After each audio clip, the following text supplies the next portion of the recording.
can't be localized to one place in space. So you can have a sound object which you're sure of the direction of, and then by varying the parameters slightly, it becomes displaced, so it comes from two places, and then it becomes really unidentifiable. And so a lot of Florian's work uses these effects, and he manipulates them in a very masterful way, really. He creates these environments where attention and awareness then becomes focused on the very act of constructing sound objects, the construction itself, and on the different ways in which we can understand it, we can theorize it and experiment with it. So I began to see that his work was related to a kind of spontaneous metaphysics in the brain.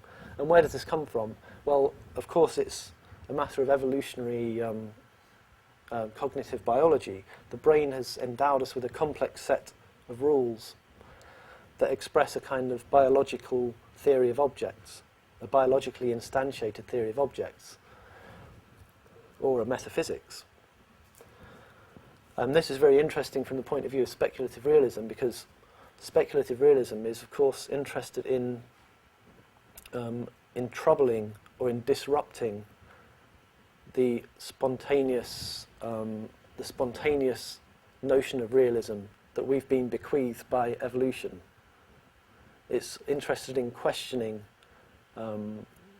whether the spontaneous image of reality in which we live our everyday lives, in fact, can be disrupted by this other register of reality.